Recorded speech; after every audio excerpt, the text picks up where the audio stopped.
Jesus, I would say no doubt lived as a person, but to the extent of what he did, I'm not sure. If he comes walking into where I work, shows me the signs of the stigmata and tells me he's the Son of God, I might start believing. I don't believe in God, first of all. Maybe because I grew up in like an age of science. I have a lot of different thoughts and theories on Jesus, but I don't think coming back from the dead is really possible.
I just thought the idea of an all-powerful, all-loving creator of the universe was just an absurd idea on the surface of it. It wasn't even worth my time to check out. As far as Jesus was concerned, I thought that if he existed, and I wasn't sure whether or not he ever did, he was probably a nice guy, he was probably an excellent teacher, but he certainly wasn't the Messiah, and he certainly wasn't the Son of God.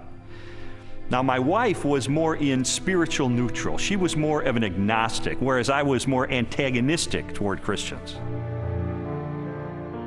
I just didn't know where all the pieces fit together. I didn't know who Jesus was or how he fit into the picture. Lee was antagonistic towards God. I was simply confused. There really was no room for God in my relationship with Leslie when we were dating and when we got married, but you know what? We were happy. We didn't have any problem with that. When I first started going to church, Lee responded very negatively. He basically told me that this is not what he had signed up for, that when we had gotten married, he had life planned in a way that did not involve church. My biggest fear with Leslie was that she was going to turn into some religious prude or something, and I thought nothing good can possibly come out of this. But even though I had all these negative ideas of things that were going to happen, in the ensuing months I began to see positive changes in her character and in her values and the way she related to me and the children. And it was winsome and it was attractive. And so when she invited me to go to church with her on January the 20th of 1980, I thought, you know what, I'm going to go. Get her out of this cult, you know, that she's gotten involved in. He did go in with his reporter's notebook so he could take notes and try to find the scandal. Well, the pastor gave a talk that day called Basic Christianity, and he just systematically laid out what it is that Christians believe. And my mind was blown because I had all these misconceptions, and he really did straighten me out on a lot of things. And I remember walking out that day saying two things. First of all, I was still an atheist. He didn't convince me that day that God exists. But secondly, I realized if this is true, this has huge implications for my life. Lee's approach was very different from mine. Mine was mostly a heart issue. I wanted to know that God was real, and the way that was real for me was experientially. And for Lee, it was more about documentation, about being able to have facts that proved it true. Well, I was a journalist, so there was really no problem with me picking up the phone and calling a scholar and saying, hey, I'm Lee Strobel, I'm with the Chicago Tribune. I'd like some background information about the New Testament. And so I would do that, and I thought it was going to be so easy to expose the fallacious thinking behind Christianity. But as it turned out, it took me almost 2 years of my life to investigate these issues. It really was, in a sense, the most exciting story I'd ever pursued as a journalist. I think, unfortunately, because the documents, the New Testament and specifically, were written so far after Jesus' death, that it's really hard to say. I don't know myself that it was real. I was not there, but people were there at that time. So their account of things that happened back 2,000 years ago has been passed down. As an attorney, I rely on evidence. And so, you know, it would be tough to get evidence at this late date. Well, I began my investigation by looking at the gospel accounts. How did I know that the New Testament was telling me the truth when it talked about Jesus? Now, obviously, I didn't accept the New Testament as being the inspired Word of God. I certainly didn't accept it as being inerrant. But what I had to accept it as being, which it undeniably is a set of ancient historical documents. And I knew that historians had criteria that they could apply to determine whether or not these documents are trustworthy. So those are the kind of people who I pursued. I went after the heavy hitters. I went after the expert witnesses who could help me sort through these issues. J.P. Moreland, Biola University. Mark Strauss, Bethel Seminary. Craig Blomberg, Denver Seminary.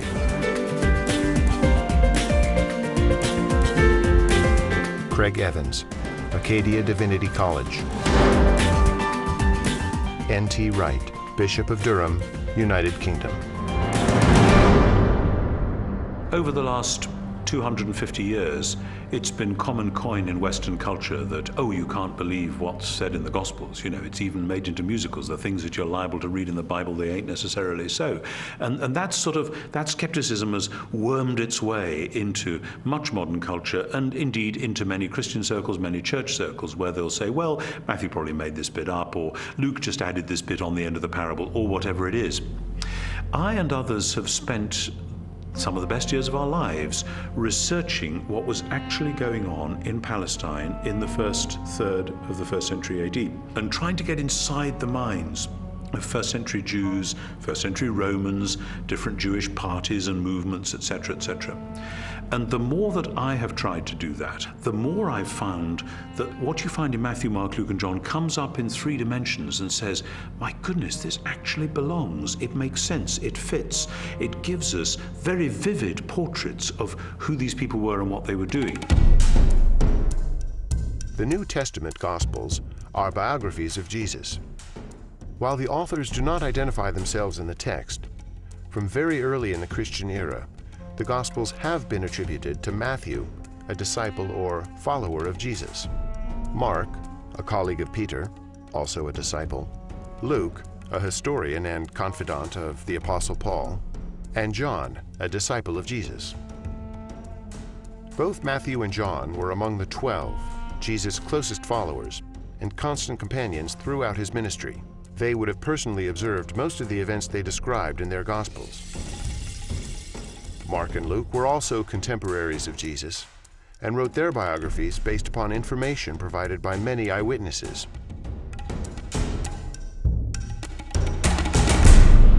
I knew from my years as a legal journalist the importance of eyewitness testimony.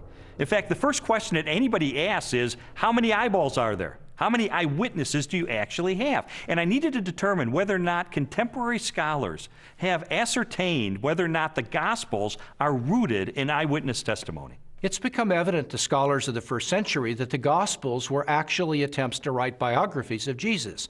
Now, not in the modern sense, because the Gospels are not particularly interested in his early years. But when it comes to Jesus' adult life and his activities, these are biographies. They're very clearly attempts by eyewitnesses to describe exactly what Jesus said and did, and the consensus of New Testament scholarship has moved in that direction.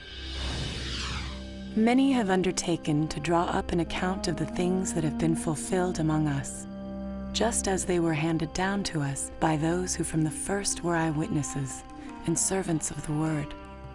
Luke chapter 1, verses 1 and 2. Luke's Gospel begins with a prologue. It's actually one of the finest Greek sections in the whole New Testament. Luke was clearly a literary artist. But in that prologue, he points out that he has carefully investigated the material that he presents in the Gospels, that he's checked with eyewitness accounts, those who are actually present. If you read that prologue and you see this is the work of a historian, this was someone who has done his research. Therefore, since I myself have carefully investigated everything from the beginning, it seemed good also to me to write an orderly account for you, most excellent Theophilus, so that you may know the certainty of the things you have been taught. Luke chapter 1, verses 3 and 4. You have to understand that people in the first century valued eyewitness testimony. And this is why, from the 2nd century on, it was important to the early church fathers that the people who were alleged to have written the Gospels actually wrote them, and that they were eyewitnesses of the things they wrote. We have actually very early attestation of the authorship of the Gospels.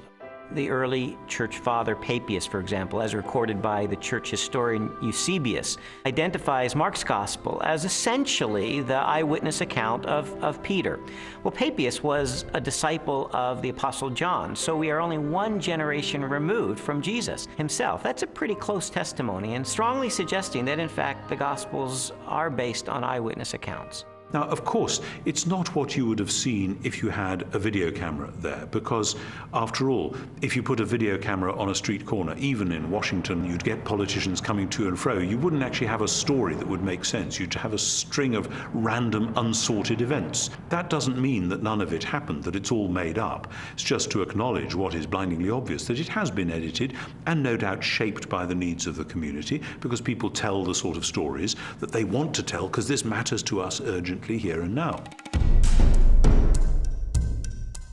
Most historians date Jesus' birth between the years 7 and 4 BC, and his death no later than AD 33.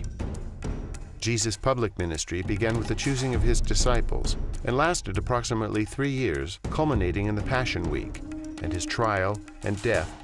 Scholars generally agree that the Gospel of Mark was written first, sometime between the years 60 and 75 in the 1st century. Matthew and Luke were probably authored shortly after, followed by the Gospel of John. The New Testament Gospels are by far our earliest and most reliable records of Jesus of Nazareth. All of the New Testament Gospels were written in the 1st century. Not only are they remarkably close to the events themselves, but in fact, eyewitnesses are still around. If they were passing on untruths, if they were not passing on reliable history, then we would expect eyewitnesses to say, wait a minute, this isn't what happened. But eyewitnesses are around. Eyewitnesses could confirm what they said. All of the gospel writers either were eyewitnesses or interviewed eyewitnesses to gain the information that they gained about Jesus Christ. As I scrutinized the gospel accounts even further, I realized that it was important to find out not just whether or not the information was rooted in direct and indirect eyewitness testimony, but I needed to know, was this information reliably preserved during the time period before it was finally written down? We have to put ourselves into the ancient world without modern media, without even a print-based culture in which the only and the standard way of preserving information was through oral tradition, most of which was memorized. Young rabbis were often forbidden to comment on a passage of Scripture until they had memorized it perfectly. In fact, it was not uncommon for rabbis of Jesus' time to commit the entire Torah to memory. I've sometimes heard people say, look, I've been in a situation where I whisper something to someone, they whisper it to someone else, and it goes through 10 or 11 people, and by the time the last person tells what was said, it's totally different from what I told the first person. And we can't trust the Gospels for the same reason, because it was transmitted over a long period of time. That illustration is really a bad analogy, and you have to understand that the first century apostles who passed on information about Jesus were deeply concerned to get this information correct, because they saw it as sacred holy tradition. It wasn't about what Joe was eating for dinner last Wednesday night. In our day of instant media and everything has to be on film or tape recorded, we are more skeptical of oral tradition, but we don't really understand the nature of oral tradition. Oral tradition is a community event. A story is passed down by individuals within that community. Well, if they get it wrong, you've got an entire community that's going to correct them. So it is self-correcting all the way. These stories were passed on reliably because they were passed on by the community of disciples. In fact, we now have scholarly studies that have been done of oral cultures, and we know that through several generations, Oral tradition can be preserved and passed on without changing a thing. Even though I became convinced that ancient cultures could pass along oral tradition reliably over time, I still had an obvious objection to the New Testament, and that was, isn't it really filled with contradictions? One of the issues people often raise is the question of apparent contradictions between the Synoptic Gospels, where there's a parallel story. For example, Matthew tells the story of 2 blind men being healed, whereas in Mark's account there's only 1 blind man. How can we get this contradiction? The vast majority of these apparent contradictions, however, are quite easily resolved. Mark describes only one of the 2 blind men, the one who is most prominent, obviously, or perhaps even the one who became a disciple of Jesus and became prominent in the later church. So most of these apparent contradictions are quite easily resolved. Had every single account given us exactly the same detail, we might have accused them of some form of collusion, of having gotten together and carefully planned out how they were always going to tell the story with the exact number of details, but then one doesn't have independent testimony at all. It's natural when you have multiple eyewitnesses to the same event. You're going to get different perspectives, and that's okay. You want that. What you're looking for is a core to the testimony that's the same, that's consistent, even though there may be some variation in the incidental details. If you're in a court of law and you have multiple witnesses come in and testify to the exact same thing, the first objection that's brought up is to say collusion. They got together, they orchestrated their testimony, and their credibility is shot. The earliest known copies of the Gospels were written on sheets of papyrus and scrolls made of animal skins. They are among the oldest existing manuscripts of antiquity. The Codex Sinaiticus was authored between AD 330 and 350. It contains almost all of the New Testament and a significant portion of the Old, while the Codex Vaticanus from the same era is a nearly complete Greek copy of the entire Bible. A papyrus fragment from the 18th chapter of John dates to AD 125, less than a single generation after the Gospel was originally written. When I found out that we have no original survivors of the manuscripts of the New Testament, I became very skeptical. Because if all we have are copies of copies of copies of copies of copies, then how do we know that what we possess today bears any resemblance to what the original said? We have better manuscript attestation for the New Testament than any other ancient document. For example, the Bible of the Greeks, Homer's Iliad, is preserved in maybe 600 manuscripts, the oldest of them 1,000 years after the document was actually written. The New Testament, we have something like 5,000 Greek manuscripts. So everyone agrees, whether liberal or conservative, that we have an incredibly reliable New Testament. We have thousands of manuscripts of the New Testament. We also have virtually the entire New Testament preserved in the quotations of the Church Fathers in the first 4 centuries, so that if we had no copies of the New Testament, we could reconstruct the New Testament from quotations from the early Church Fathers. Following the pattern of my investigation, my next step was to determine whether or not there was any evidence outside the New Testament that corroborates what the New Testament tells us. Jesus, of course, wasn't the emperor of the Roman Empire. He wasn't some autocrat that had conquered half of the world, but he did leave an impact in his own environment and created a movement that grew from there. And there is a remarkable amount of documents and corroboration. Josephus refers to him. The Roman historian Tacitus refers to him. Suetonius, the political writer, refers to him. Critics refer to him. And so it's like a stone thrown into a pond. The ripples go out and everywhere are felt. It's a very impressive record taken as a whole. In AD 93, the Jewish historian Josephus published his work, Antiquities of the Jews. Scholars generally agree that the following text accurately records Josephus' record of Jesus. Now there was about this time Jesus, a wise man, for he was a doer of wonderful works, a teacher of such men as received the truth with pleasure. He drew over to him both many of the Jews and many of the Gentiles.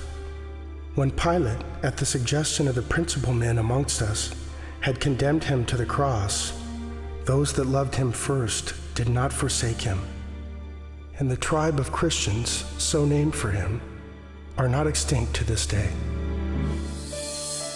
In a court of law, the rebuttal case is an opportunity for the other side to present their evidence. Well, in recent years, there's been a proliferation of books and articles about the so-called Gnostic Gospels. And I wanted to figure out, does this represent the mainstream of academic scholarship? The Gnostic Gospels are a collection of religious writings from the 2nd and 3rd centuries.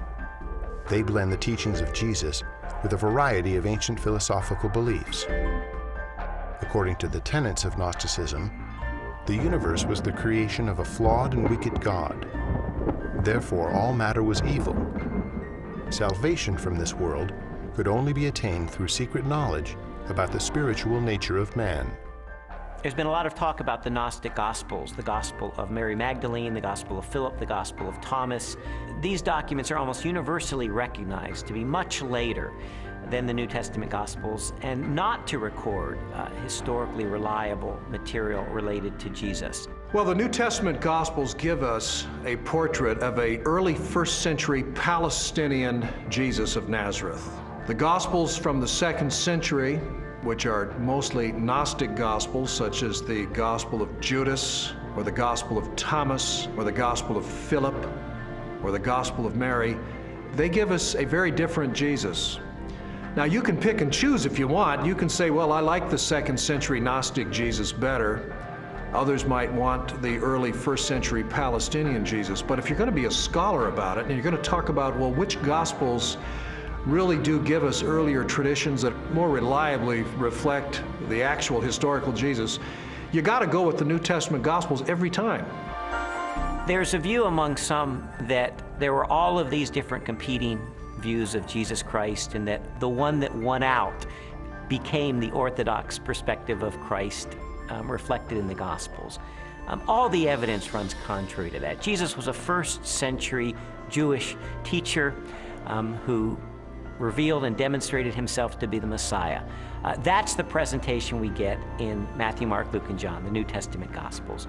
These later Gospels, these Gnostic Gospels, present a very different Jesus, almost a Greek philosopher, an esoteric Gnostic Jesus. It's clearly not the authentic historical Jesus. What I've come to discover is that the Gospels in the New Testament, Matthew, Mark, Luke, and John, are our best sources for Jesus. And I've also found that they are reliable, and that from these sources we can form a picture that I believe is very accurate, that tells us about Jesus, what he taught, how he was perceived by his contemporaries, and what his life was really all about. Everything from Jesus' parables, to his healings, to his controversies, to his warnings, and all of that, the reason they were telling this stuff is that not just it was good advice for them in their own day, but that it actually mattered, that it actually happened. And if it hadn't happened, you're into a totally different worldview, a worldview which is about ideas, which is about self-realization, hugely popular in our culture just now, discovering who I really am. You know, for goodness sake, Jesus didn't come to help me discover who I really am. He came to tell me who he knew I really was and to do something about it. And that's much better news. After a while, as the evidence would accumulate more and more, it was like there were these scales and they began to tip increasingly. And I began to go from a hard-hearted, cynical atheist to someone who was still skeptical, but who was more open-minded, maybe more of a spiritual seeker, someone who was willing to follow the evidence wherever it took me.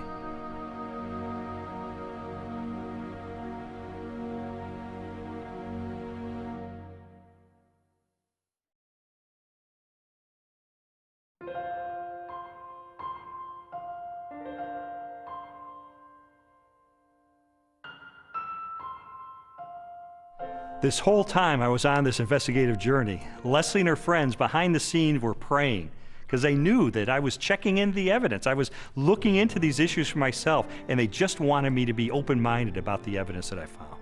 I was feeling like my whole world was opening up into something new and way more exciting and fulfilling than what we had been on. And it was that frustration of trying to help him to recognize that that was the case. Well, Leslie tried several things during this period to try to spur me on in my investigation. It didn't help very much. For instance, she would leave Bible tracts around the house, or she would take a Christian book and highlight certain passages and leave it open on a coffee table, things like that. And it really didn't help. And I told her it was not helping, and she understood that. But I think sort of the whole time she was holding her breath, because this was not a very smooth investigation.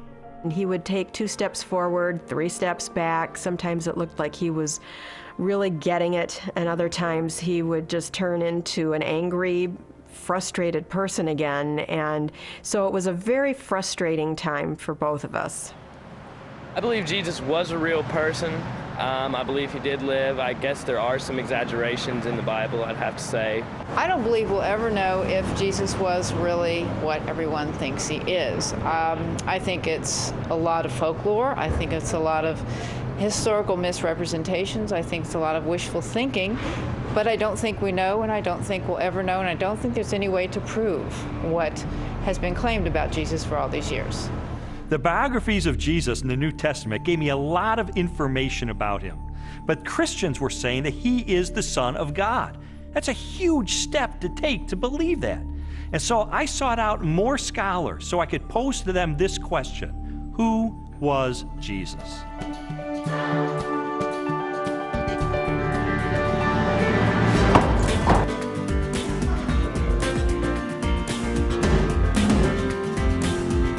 Michael Rydelnik, Moody Bible Institute.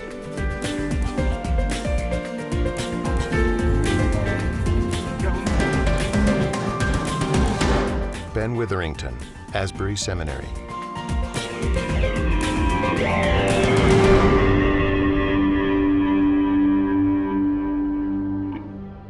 Now, this is one of the things I love about Jesus, and it says something to us. His identity is complex. He can't be pigeonholed. He fits no one formula. There's a lot of aspects to who he is. But always, he presents himself as a challenge to the status quo, to preconditioned thinking about what Son of God, what Messiah must be. He's carving out his own niche. He's doing his own thing like a great and creative artist. He is not simply replicating anything from the past. He is taking bits and pieces of prophecies and ideas and wisdom literature and law and you name it, and he's made a whole new gumbo. And he's serving it up, and people don't know what to think. He goes in a synagogue and says some of this stuff, and they go, wow, a new teaching, and with authority. Shazam! Amazingly, people say, you know, no one teaches like him because he spoke with his own authority. Our sages, our rabbis, always taught that you have to teach in the name of someone else. You know, Rabbi so-and-so says in the name of Rabbi so-and-so. That's the way rabbis were taught to teach. Yeshua came and said, you've heard it said, but not what my rabbi taught me, but I say unto you. And he would clarify, even overrule in some ways, the Old Testament law. Well, this law was given by God himself, for Jesus to say, I am the authoritative interpreter of the law. I am the one who has come to fulfill the law. That's an extraordinary claim, a claim to essentially the authority of God. The Spirit of the Sovereign Lord is on me, because the Lord has anointed me to preach good news to the poor. He has sent me to bind up the brokenhearted, to proclaim freedom to the captives. Isaiah 61:1. It's interesting because when Yeshua went into the synagogue, that was the passage he read. And he says, this day, this verse is fulfilled in your hearing. And basically he's saying, I'm the servant that's described here. I'm the one who fulfills this. Philip comes to Jesus and asks him to show us the Father, and Jesus says, the one who has seen me has seen the Father. Jesus clearly presents himself as the self-revelation of God. Those who meet Jesus are, in fact, meeting God. When Jesus is brought before Caiaphas, the high priest, and some of the Sanhedrin members that have gathered the evening that Jesus is arrested, they're trying to find incriminating evidence, they're trying to find incriminating testimony, and they're not doing real well. And finally, the high priest asked Jesus directly, tell us plainly, are you the Messiah, the Son of God? And Jesus says, I am. And you will see the Son of Man seated at the right hand, coming with the clouds of heaven. And there Jesus has combined phrases from Daniel 7 and Psalm 110. Jesus sees himself as this heavenly figure. More than 80 times in the New Testament Gospels, Jesus is identified as the Son of Man. While the human connotations of the phrase are obvious, a broader interpretation is found in an Old Testament scripture written by the Jewish prophet Daniel. In my vision at night I looked, and there before me was one like a son of man, coming with the clouds of heaven. He approached the Ancient of Days and was led into his presence. Daniel 7:13. Many Christians and non-Christians alike hear the phrase Son of Man, they think Son of God refers to his deity and Son of Man refers to his humanity. That's in part true, but in fact Son of Man has a much greater significance than that as well. The title Son of Man, Jesus draws that title from Daniel chapter 7, where a glorious messianic figure comes before the Ancient of Days, a reference to God, and he is given all glory and power and majesty. That portrait of this glorious Messiah is the one that Jesus identifies himself with. He is the Son of Man. So Son of Man doesn't just mean a human being. His dominion is an everlasting dominion that will not pass away, and his kingdom is one that will never be destroyed. Daniel 7:14. Actually, the phrase Son of Man refers to his humanness and his more than humanness. Because no human being can rule forever unless he's a forever person in some kind of way.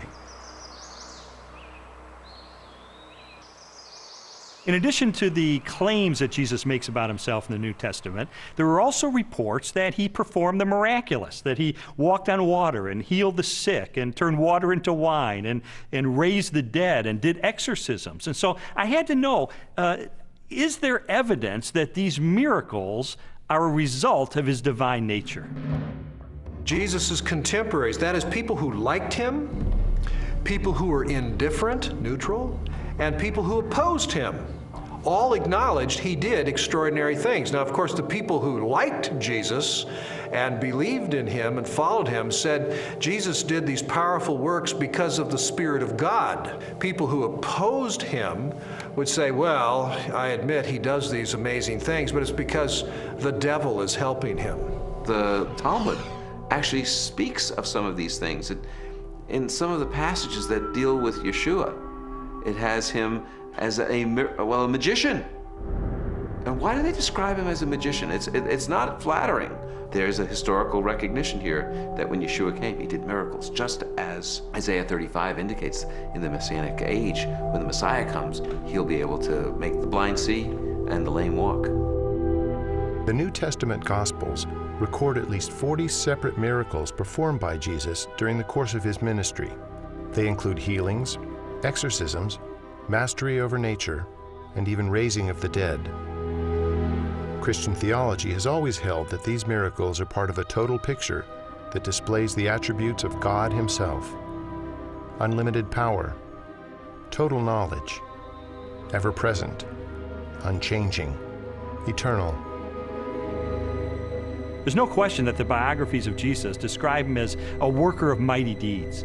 But I wanted to know, does this make him any different than the other miracle workers and magicians of the ancient world? Miracle workers that we find occasionally in the first century are magicians. They use incantations, they use spells, they try to coerce gods or divine figures to work on their behalf. That's very different than Jesus' miracles. Jesus' miracles were to demonstrate the power of the kingdom of God. When he healed the sick, he pointed back to Isaiah's prophecies that when God's kingdom would come, when God's salvation would come, the lame would walk, the blind would see. This was the demonstration that God's kingdom was arriving.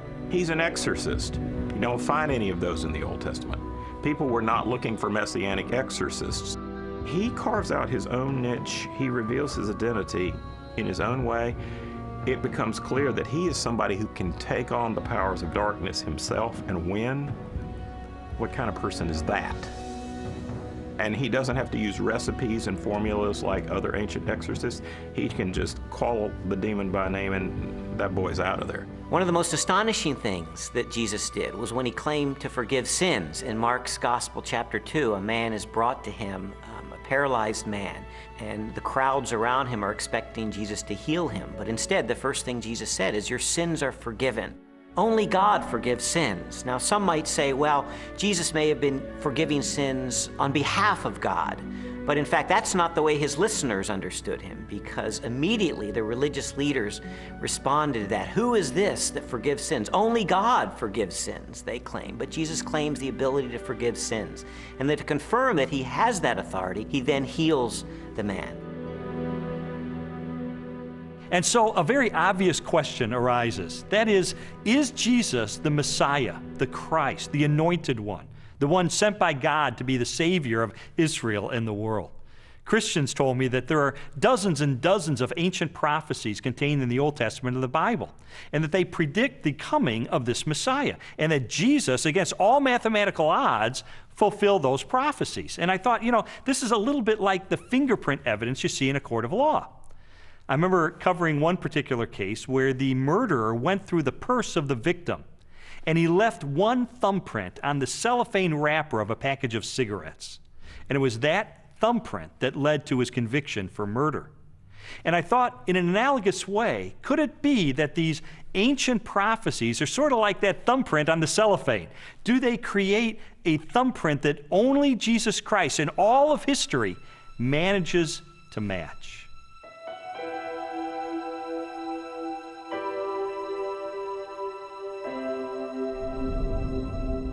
This is Yeshayahu 53:6 or Isaiah 53:6. Kulanu katson ta'inu, ish ladarko paninu, vadonai hifnia bo, et avon kulanu. All of us, like sheep, have gone astray. Each of us has turned to his own way. But the Lord has laid upon him the iniquity of us all. I had a friend who wrote this out on a piece of paper. He typed it up on his computer without any verse notations. And he took it around to everyone in his office. He worked in a big office for a motor vehicle bureau in one of the big states in our country. And he showed it to everyone in the motor vehicle bureau and in the state capitol. And he said, just tell me who this is and where it comes from. And every single person that looked at it, Jew or Gentile alike, it didn't matter. Everyone that looked at it read it, and he said, who is this? They said, well, it's obviously Jesus of Nazareth. That's who it is. And it's from the New Testament. And then my friend would say, but no, it's not from the New Testament. It's from the Hebrew Bible. It was written 8 centuries before Jesus came. Can you believe this? And he showed it to them from Isaiah. And people really had a hard time, because if you read this passage without any kind of presuppositions or bias, you will read it, and it will be really clear that this is the life of Yeshua. Now, could he have fabricated this, or is this just a big coincidence? In the Old Testament, we really have 2 kinds of prophecies. We have prophecies that are fulfilled uniquely in Christ, and prophecies that are fulfilled typologically in Christ. And I do think we need to distinguish between the 2.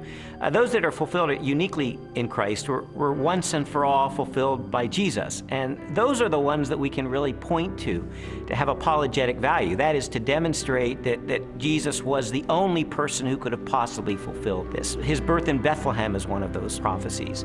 His role as the suffering servant of Isaiah 53 is one of those prophecies. His entrance into Jerusalem on a donkey from Zechariah chapter 9. These are clear evidence that Jesus is fulfilling the Old Testament. The most amazing part of Isaiah's prophecies is in Isaiah 9, when it speaks about the Son of David coming to be the king, to sit on the throne of David and have an eternal righteous kingdom. And everyone knows it from Handel's Messiah. Unto us a son is born, unto us a child is given. And the idea of this verse is that the Messiah will actually be born, physically born. And then it says, and his name shall be called Wonderful Counselor, Mighty God, Father of Eternity. In other words, he's the creator, the author of time. Some skeptics have said that Jesus could have engineered the fulfillment of these prophecies. Of course, Jesus could not have determined where he was going to be born, so to be born in Bethlehem, obviously he could not have engineered that. Also, as the suffering servant, it would have been difficult for him to engineer such a specific fulfillment of Isaiah 53. But on the other hand, the fact that Jesus performed certain actions that in fact fulfilled prophecies only demonstrates that he was indeed the Messiah. Anyone who enters Jerusalem riding on a donkey, an obvious fulfillment of Zechariah 9:9, is saying, yes, I am the Messiah. So we certainly have a glimpse in that fulfilled prophecy of the self-consciousness of Jesus, that he truly believed that he was the Messiah. Scholars have determined that Jesus fulfilled at least 4 dozen major prophecies, each written a minimum of 3 centuries before his birth. Their content ranged from specific details about his life to the symbolic implications of his death.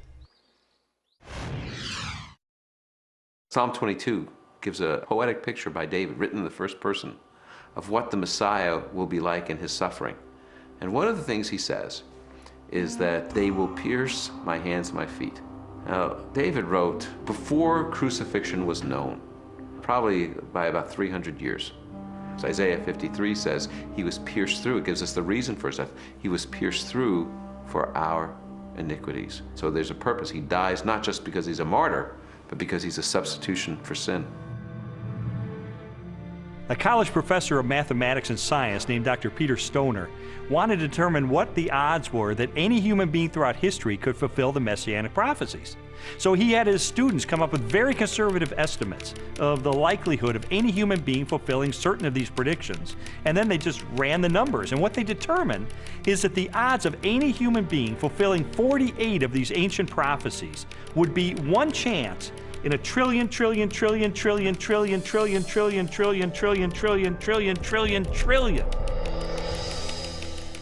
It is mathematically virtually impossible.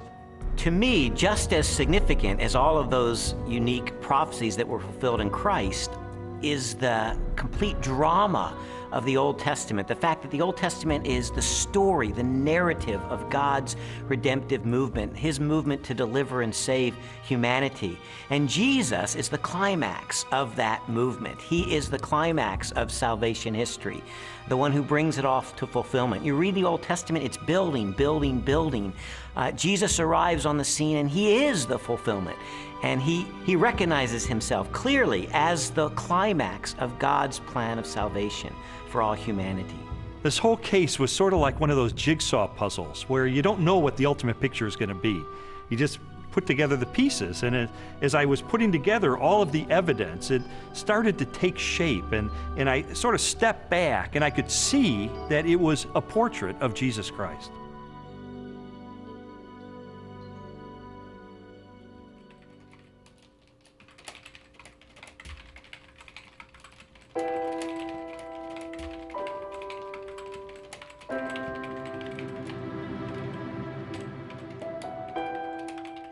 This was not just an intellectual journey. There was a very real emotional component to this, because I would find things along the way that would challenge me and my worldview on a very deep level. And I would recoil from it, and I wouldn't want to believe it. And I mean, there were so many reasons why I didn't want there to be a God, because I did not want to be held accountable for my life. I didn't know at the time why Lee was so angry. I thought it was just being stubborn. He says, after coming through it, that it was conviction. It seemed that the more Leslie's values were changing and her character was being transformed and the way she related to me and the children was changing, it would highlight the contrast with my life. I was feeling fearful and angry as well that he was being affected by it in the way that he was. I mean, the truth is, I felt like I was losing Leslie. She was being pulled away from me into this Christian subculture. I didn't fit in there. I'm the atheist. I'm the skeptic. And yet I felt like she was being pulled away, and I loved her. I didn't want to lose her. And it got to the point where I was so angry over the whole thing. One day I just reared back and I kicked a hole in our living room wall, just out of rage over the situation. It was a very ugly scene right in front of Leslie, right in front of our little girl. They were crying, and I didn't want to lose her.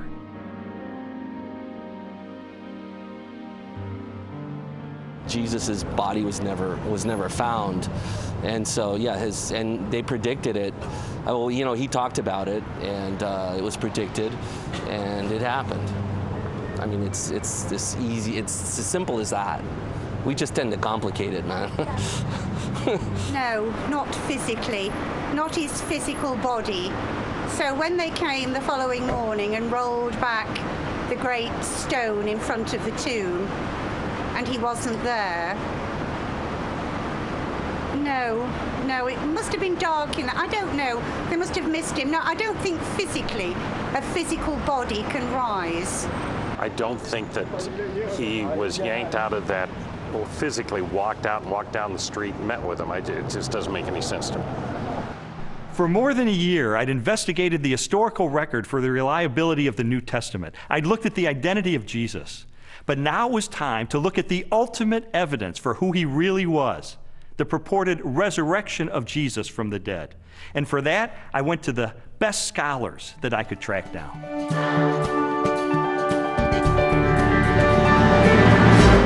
William Lane Craig, Biola University. Gary Habermas, Liberty University.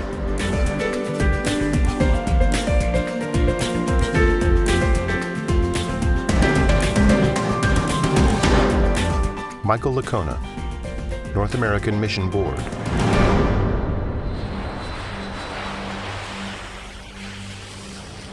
You see, while Jesus was on earth, he made some really radical claims. He claimed to be the uniquely divine servant of God, and he claimed that the only way that we could get to God would be through him. Now, I submit to you that if one of your professors made some claims like that, you would think that he or she was a few French fries short of a Happy Meal. Those are some really audacious claims. Well, a lot of Jesus critics responded to him the same way that you or I would respond to someone making those claims today. Oh yeah, pal? You really think that's who you are? Well, tell you what, why don't you show it to us? Why don't you give us a sign? Show us a miracle or something. And Jesus said, well, I'll give you one miracle, one sign, my resurrection from the dead. The resurrection of Jesus really is the pivotal event of history. Anybody can claim to be the Son of God, as Jesus clearly did. The question is, can you back it up? What evidence is there to support your claim? What credentials do you have? And if Jesus really did return from the dead, that's excellent evidence that he is who he claimed to be, the one and only Son of God. To weigh the validity of Jesus' resurrection, we must first consider his death. Many skeptics have proposed that Jesus merely fainted on the cross, or was drugged, and later escaped as part of a conspiracy. By contrast, the four gospel narratives collectively describe the events of his public beating, death by crucifixion, and burial. Pilate had Jesus flogged and handed him over to be crucified. Mark 15:15. Chances of surviving crucifixion were extremely bleak. Crucifixion and the tortures that normally preceded it was the worst way to die in antiquity. A person was scourged to the point usually that their intestines, arteries, and veins were laid bare. And then after that, a person was dragged out where they were impaled to a cross or a tree and then left hanging there in excruciating pain. In fact, the word excruciating comes from the Latin, out of the cross. Jesus was being tried and executed as a rebel leader. Now, in the Roman army, if you were responsible for looking after one prisoner of war, even if he was a rather insignificant prisoner of war, if you let him get away, your life would be forfeit in place of his, and life was very cheap. If you were looking after the execution of a rebel leader and you let him get away, you're in deep trouble. Yeah, you're not going back home to your wife and kids. No way, game over.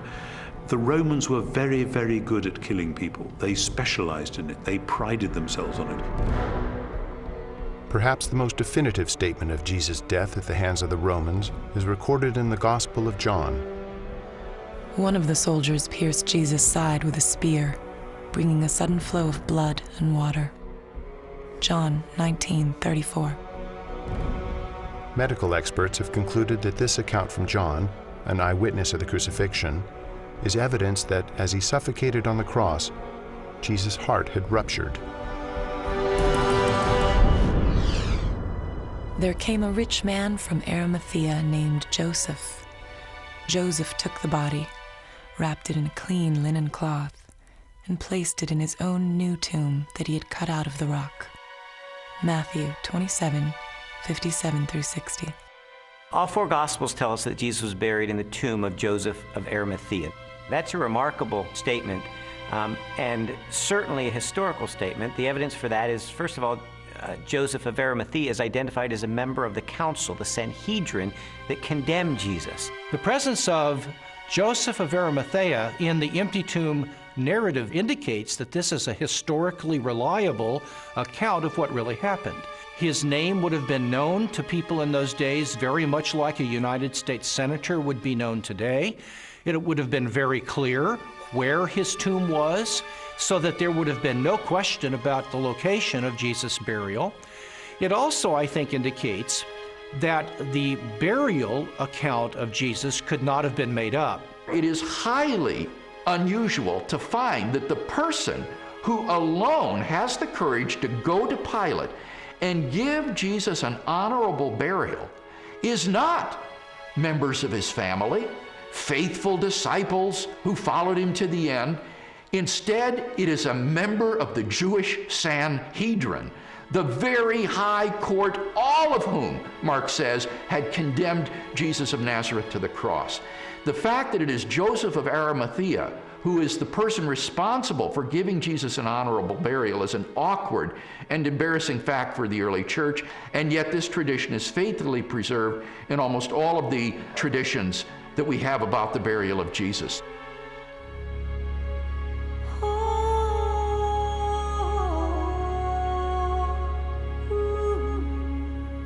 If Jesus really was killed by the Romans, if his body really was buried in the tomb of Joseph of Arimathea, then the next focus of my investigation became obvious. On the first Sunday after the crucifixion, was the tomb of Jesus Christ really empty?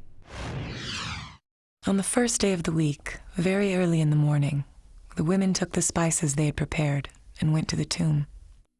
Luke 24, 1. The empty tomb story also has a very embarrassing feature of it that is preserved in the memory of the early church, namely the discovery of the empty tomb by women.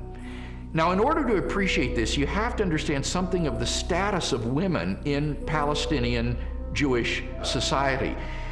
In that society, which was a patriarchal society, women were frankly second-class citizens.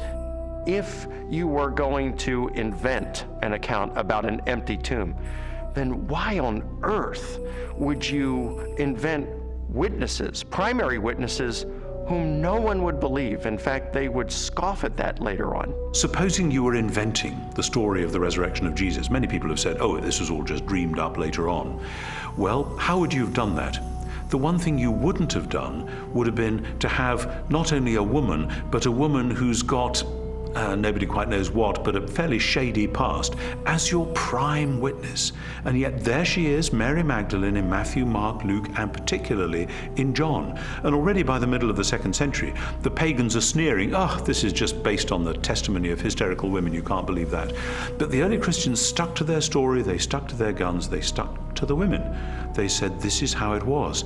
Now, they just would never have made that up. And that actually has enormous ramifications. If this is how the story was, and they didn't change it to airbrush Mary out, then this really must have been what happened on that first Easter day. The chief priests devised a plan. They gave the soldiers a large sum of money, telling them, you are to say, his disciples came during the night and stole him away while we were asleep. Matthew 28, 12 and 13. Matthew reports that the Jewish authorities were claiming that the disciples of Jesus had stolen his corpse. And this is verified by Justin and Tertullian a little bit later on, saying that the Jewish leaders were still saying the same thing in their day. Now here's the question. If the body is still in the tomb, why are you saying that the disciples had stolen it? Well, if you think about that, the claim that the body was stolen confirms that Jesus' enemies acknowledged that the tomb was empty. If you've got a stolen body, you must have an empty tomb. If the tomb was not empty, Jesus' opponents would surely have gone and got the body and shown it as soon as the disciples began proclaiming the resurrection. I found the evidence for the empty tomb very convincing, but you know what? That didn't tell me what happened to Jesus. Is it true that hundreds of people really saw him alive after the crucifixion? My research took me to a letter that the Apostle Paul wrote to the church at Corinth, and it contains the earliest passage of all about what happened to the resurrected Jesus. He was raised on the third day. He appeared to Peter and then to the 12. After that, he appeared to more than 500 of the brothers at the same time. Then he appeared to James, then to all of the apostles. And last of all, he appeared to me. 1 Corinthians 15, 4-8. Paul, who is a first-generation Christian, having met and seen the resurrected Jesus, describes resurrection appearances to Peter, to the apostles, to James, and finally to himself. And he also mentions 500 people who saw Jesus alive. So we have eyewitness first-hand account of someone who himself saw Jesus alive and knows of 500 people or so who saw Jesus alive. That's extraordinarily strong evidence. These people, Paul tells us, were still alive at the time that he was telling the Corinthians about it. And his implication is we have hundreds of people who actually saw Jesus risen from the dead. If you don't believe me, you can ask them about it because they're still alive. In 1 Corinthians 15, Paul tells the Corinthian church that he passed on what he received. He uses the language, actually, of a formal transfer of tradition. What he received, and then he describes the resurrection of Jesus Christ and the resurrection appearances. This confirms for us that the accounts of the resurrection were creedal tradition that were passed on to Paul. So if 1 Corinthians was written in the early to mid-50s of the first century, these traditions were much earlier than that, going back to the period of Paul's conversion in the 30s. So that pushes the accounts of the resurrection to a very, very early date. Paul seems to think that the best argument for this text is that he received it from trustworthy persons. I gave you what I was given. The answer's right. I went to the right people. And critics believe that Paul got this material. Generally, they say he received it in Jerusalem about 35 AD. First of all, he's early. He's writing within 20 to 35 years of the purported event itself, because he's quoting from a creed, an oral formula, tradition that predates the writing of the New Testament, for which most scholars date to between 3 to 5 years of the crucifixion itself. 1 Corinthians 15, 3-7 provides evidence that belief in the resurrection was already present among Jews within 2 to 3 years after Jesus was killed. That means that the resurrection stories aren't something that evolved over 30, 40, 50 years after the crucifixion of Jesus. So we have the empty tomb, we have the eyewitnesses, we have the early accounts. The question is, are there any other additional facts, circumstantial evidence, to support the resurrection? While the Apostle Paul described hundreds of eyewitnesses to the resurrected Jesus, the full impact of the event is perhaps best measured by the subsequent growth of the early Christian church in the face of intense persecution. In the 2nd century, the Roman historian Tacitus wrote, "Nero inflicted the most exquisite tortures on a class hated for their abominations, called Christians by the populace. Christus, from whom the name had its origin, suffered the extreme penalty at the hands of one of our procurators, Pontius Pilate, and a most mischievous superstition, thus checked for the moment, again broke out not only in Judea, but even in Rome." Even the most critical, skeptical scholars recognize that the earliest disciples at least believed that God had raised Jesus from the dead. In fact, they pinned nearly everything on it. Without belief in Jesus' resurrection, the early Christian movement could never have come into being. They recognized in Jesus something special, but they wondered if they were mistaken when he died. They didn't anticipate that. Suffer maybe, but die at the hands of Pontius Pilate, the Roman governor? In fact, even when the first reports of his resurrection reached their ears, they were still doubtful and skeptical. But when they met the risen Lord, their skepticism was transformed into a very confident faith a great joy and a determination to preach the good news to everyone else. And I think that's the part that's awfully hard to refute, because we have this turnabout, this transformation of a discouraged and bewildered following on the basis of the good news. Somehow you have to explain the explosion from scared followers who run away to let's worship him, let's sing to him, let's pray to him. If there was no resurrection, and more to the point, if there was no resurrection appearances of Jesus, to those who doubted and were discouraged and denied and betrayed Jesus, we would not be sitting here talking about this today. Other messianic figures had risen in the past, had claimed to be somebody, and had been suppressed and killed by the Romans. Yet no movement arose around those dead messiahs. But these disciples of Jesus were willing to go to the ends of the earth proclaiming the gospel message, were willing to suffer and die for that. The transformation from a bunch of defeated cowards to boldly, fearlessly proclaiming the gospel, even to the point of death, to me confirms that something happened on that first Easter morning. I have worked much harder, been in prison more frequently, been flogged more severely, and been exposed to death again and again. 2 Corinthians 11:23. After Jesus' crucifixion, the disciples lived lives of hardship for 20, 30, 40 years, suffered greatly in their ministries, and eventually suffered martyrdom and execution without recanting for their belief that they had seen Jesus risen from the dead. I mean, what were they gaining? Were they becoming rich? They're running around the countryside. They're, in some cases, abandoning their family for periods of time so they can preach. What they got for their efforts is death, in many cases. You also have to remember that the disciples died not just for something they believed was true. They died for something they actually saw with their own eyes. It's much more difficult to explain that away than it is for someone who dies for a belief and they're sincerely wrong. I came across a bit of evidence I really found fascinating. James was a half-brother of Jesus, and he was not a believer in Jesus during Jesus' lifetime, but he later died the death of a martyr as a leader of the local church.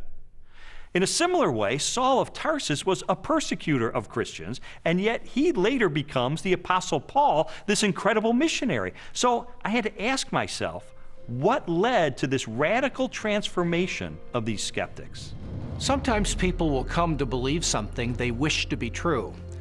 If you believe hard enough that a person is loving and kind, you can talk yourself into believing that, even though the person is not loving and kind. It's very, very difficult, however, to explain people coming to believe something that they're actually standing against. Now, in the case of James and Paul, they did not believe in Jesus before his crucifixion. In fact, they thought he was deranged, and they did not accept what he said and what he taught. James, the brother of Jesus, is a skeptic who doesn't come to Jesus until he meets the risen Lord. Critics allow that. Paul's a persecutor till he meets the risen Jesus. That's not the kind of testimony of someone who all gets together and say, hey, let's just cook this thing up. One of the certainties, it seems to me, related to the testimony of the apostles is that they truly believed that Jesus was who he claimed he was, and they truly believed that he had risen from the dead, because they were willing to die for that. Very few people are willing to die for something they don't really believe in, or something even worse that they know to be a lie. When Jesus was executed, his disciples were rightly afraid. They scattered, they were fearful for their own life. Their hopes had been dashed because they had believed Jesus was the promised one who was going to usher a new day in for Israel. Turned out he wasn't, because he was murdered by crucifixion under the authority of the Roman Empire. And yet, shortly thereafter, we find them taking a stand in Jerusalem, proclaiming that Jesus was the Messiah, the very Son of God. How do we explain that? How do we explain the fact that they were even willing to propagate this the rest of their lives and go to martyrs' deaths for their belief. The only rational explanation is that something happened to them between the death of Jesus and 3 days later, and according to their own words, it was that they saw Jesus risen from the dead for themselves. People have often said, and I think it's a perfectly fair position, that okay, there aren't actually any good alternative hypotheses for how you explain the rise of early Christianity, but because we know as an absolute fact which we're not prepared to let go of, that nobody ever rises from the dead, then there must in fact be some other alternative hypothesis.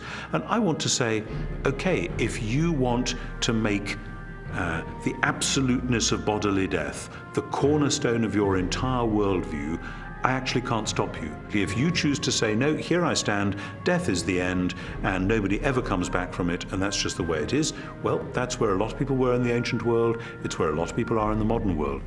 I think that that worldview is radically challenged by the strong evidence which points to the resurrection of Jesus, but it's up to somebody what they do with that challenge.